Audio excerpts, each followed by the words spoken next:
C'est l'histoire d'un pianiste qui ressent une petite gêne quand il joue au piano depuis quelques semaines.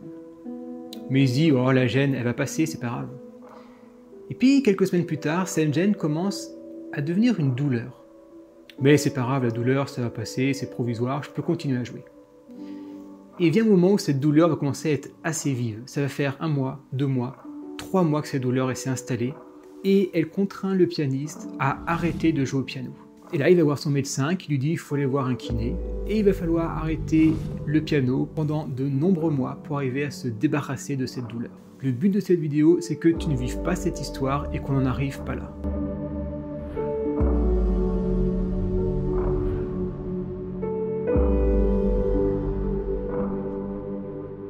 Je te souhaite la bienvenue sur ma chaîne, et avant de commencer, tu peux bien évidemment t'abonner pour recevoir toutes mes vidéos, et aller jeter un coup d'œil sur mon site. Tu as plein de contenus gratuits, tu verras, tu as forcément quelque chose qui va t'intéresser, que ce soit pour apprendre le piano, pour améliorer son piano ou pour commencer l'improvisation au piano. Tu verras, je t'ai mis les liens dans la description. On va parler aujourd'hui des douleurs qu'on a au piano parce que c'est un sujet où j'ai beaucoup de mails du genre j'ai mal à l'avant-bras, j'ai mal au poignet, j'ai mal au doigt, j'ai mal sur l'avant de ma main, j'ai mal au coude, j'ai aussi mal au dos, j'ai mal aux épaules, etc. Et à chaque fois c'est est-ce que c'est normal ou pas? Alors je précise, j'ai aucun diplôme dans la fonction médicale, mais je joue au piano depuis 25 ans et tout ce qui est douleur, tout ce qui est corps humain d'une façon générale, c'est quelque chose sur lequel je me documente beaucoup pour le piano et aussi parce que je fais beaucoup de sport et forcément, si on veut pouvoir faire du sport régulièrement, il faut quand même bien connaître son corps pour se blesser le moins possible et surtout guérir rapidement. Je vais essayer de simplifier au maximum. Il y a 2 types de douleurs à mon sens. Il y a les douleurs entre guillemets normales qui se résorbent toutes seules et il y a les douleurs où il va falloir faire quelque chose. Au piano, quand on a une douleur, en général, ça vient d'une mauvaise position. Ce qui veut dire que c'est une douleur qui s'installe progressivement.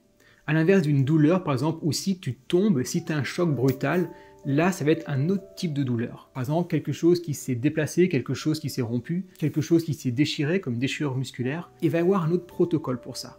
En général, quand on joue au piano, c'est rare qu'on tombe quand on joue au piano, c'est rare qu'on frappe le piano avec ses poignets, donc on n'est pas sur des douleurs qui sont arrivées suite à une chute, suite à un choc. Donc quand on a une douleur qui arrive au piano, moi ce que je fais, par rapport au piano, par rapport aussi à la guitare ou par rapport au sport que je fais, j'ai quelques étapes que je fais systématiquement pour être sûr que la douleur ne s'empire pas. Il y a quelque chose qu'il faut bien avoir en tête avec une douleur, c'est que si par exemple tu joues au piano et que tu as mal tout d'un coup à l'avant-bras, c'est pas parce que tu as joué aujourd'hui au piano que tu as mal à l'avant-bras.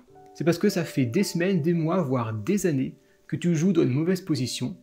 Et la douleur que tu as à l'avant-bras, par exemple, la douleur que tu ressens, c'est une douleur que tu as depuis des années, mais que tu ne ressentais pas parce qu'elle commençait petit à petit à venir, à échauffer par exemple un tendon.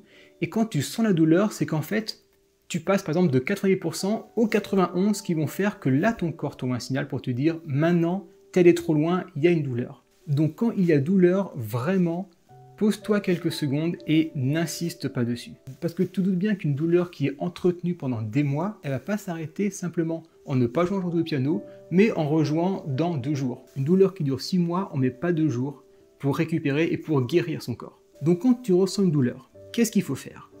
La première chose, ça va être de comprendre les gestes qui te créent cette douleur au piano. C'est très important parce que tu vas te dire, ok, là je joue, j'ai mal au poignet, du coup, c'est le poignet qui est en cause. Regarde si tu n'as pas une douleur ailleurs. Il se peut que la douleur que tu as au poignet, c'est parce que tu as déjà une douleur peut-être moindre à l'épaule et que tu compenses avec ton épaule et avec le principe de compensation, c'est ton poignet qui va davantage encaisser. Donc, si tu as mal quelque part, essaie de faire un check-up de tout ton corps. Est-ce que tu as mal qu'à un endroit ou est-ce que tu as peut-être, depuis des années, tiens, tu vas dire, ah oui, effectivement, j'ai une petite tension dans le bas du dos quand je joue depuis des années, ou peut-être que j'ai une tension aux épaules, ou peut-être que j'ai un peu mal au coude, mais que ça fait des années, je m'y suis habitué, j'y fais plus attention. Et c'est là un des principaux dangers, c'est j'y fais plus attention parce que c'est une douleur chronique, une douleur qui se répète sur une très longue période, et on n'y fait plus attention, on n'y pense plus, mais cette douleur va forcément créer d'autres douleurs. Donc première chose, identifie le geste qui te fait mal au piano, et identifie bien s'il n'y a pas d'autres gestes. La deuxième chose, ça va être d'identifier les gestes que tu fais au quotidien qui vont réactiver cette douleur. Ce que je veux dire par là, c'est qu'il se peut que tu aies mal quand tu joues au piano. Mais peut-être qu'en fait, c'est que tu as une mauvaise position sur ton ordinateur qui va entretenir cette douleur. Et le fait de jouer au piano va simplement réactiver la douleur, mais ça ne va pas être forcément la cause de cette douleur. Donc, les jours à venir, regarde à quel moment cette douleur réintervient. Est-ce que quand tu es sur l'ordinateur? Est-ce que je sais pas quand tu te brosses les dents? Est-ce que quand tu cuisines quelque chose? Est-ce que quand tu tiens un objet d'une telle façon? Analyse vraiment les gestes qui te posent problème. Et cette deuxième étape est fondamentale parce qu'on vient bien sûr à la troisième étape, c'est-à-dire arrêter tous les gestes qui provoquent cette douleur. T'as mal quand tu joues au piano, c'est bien, mais si tu arrêtes seulement le piano et que tu as mal également quand tu tapes à l'ordinateur portable, alors tu te rends bien compte que tu vas entretenir cette douleur. Et si tu fais quelque chose et que tu entretiens cette douleur, ton corps il va jamais cicatriser. C'est exactement, si je prends une image, imagine que tu t'es un peu brûlé le bras. Si tu laisses ton corps pendant des mois, il va cicatriser. Mais si tous les jours, tu prends un briquet et tu vas pendant quelques secondes remettre un peu la flamme sous ton bras, eh bien tu vas à chaque fois redétruire un peu tes cellules, redétruire un peu ta peau, et ton corps aura beau cicatriser, si tous les jours tu le redétruis, tu vas annuler tous les efforts qu'il fait pour se régénérer. Le corps de base, il se régénère tous les jours. Tu le vois, si tu te coupes un peu à un endroit, ton corps il se régénère. Si tes ongles poussent, c'est que ton corps il se régénère. Si tes chevelures poussent, c'est que ton corps il se régénère tout le temps. Mais il faut lui laisser le temps de se régénérer. Et il faut surtout ne pas réactiver la douleur. Et c'est là un des grands pièges, c'est que, et moi aussi, hein, on est beaucoup des fois à jouer et on a un petit peu mal, on se dit c'est pas grave, ça va passer, je joue quand même. Non, la règle essentielle, si t'as mal, tu joues pas. Tu marques cette phrase, si t'as mal, tu joues pas. Marque-le sur le mur, marque-le sur le piano, marque-le sur ton téléphone. C'est une règle essentielle. Et une fois que tu as compris les gestes, une fois que tu es parti à la chasse aux gestes qui te font mal, une fois que tu as arrêté ces gestes qui entretiennent cette douleur, il va y avoir deux cas de figure. De mon point de vue, soit après environ 3 semaines. Si quand tu rejoues au piano, doucement, bien sûr au début, vas-y doucement, si tu rejoues au piano et que la douleur ne se réactive pas alors qu'avant elle se réactivait, alors c'est que tu es sur la bonne voie. Ton corps est en train de cicatriser et tu pourras reprendre tout doucement en y allant vraiment crescendo. Soit après 3 semaines, tu te remets à jouer au piano et après quelques minutes, la douleur revient.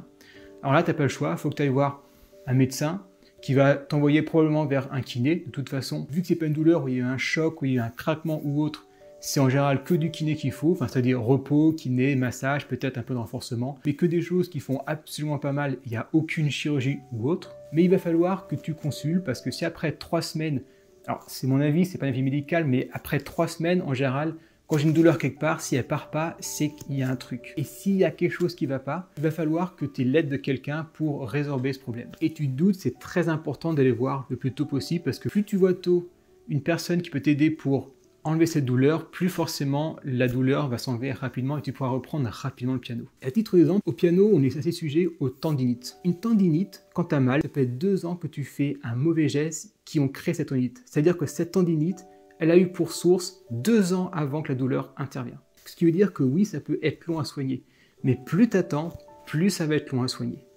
Et comme je sais, on est, je pense, tous pareils, et moi inclus, on fait que de se dire ça va passer, on va attendre, et à chaque fois qu'est-ce qu'on fait? On regrette et on se dit si j'avais su, il serait allé bien avant, parce que des fois les guérisons c'est long. Une tendinite, tu peux mettre 6 mois, 9 mois à vraiment guérir d'une tendinite, d'une tendinopathie pour être exact. Donc ne néglige pas les douleurs c'est une information que ton corps il donne pour te dire stop, tu vas trop loin. Et si ton corps il dit ça, il gère, écoute-le et fais ce qu'il te demande.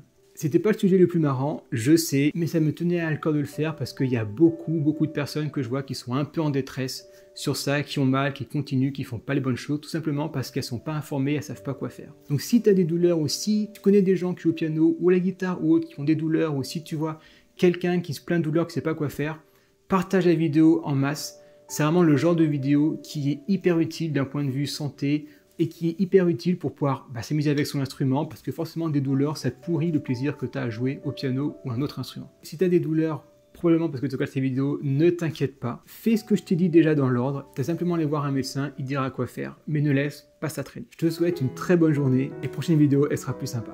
Ciao!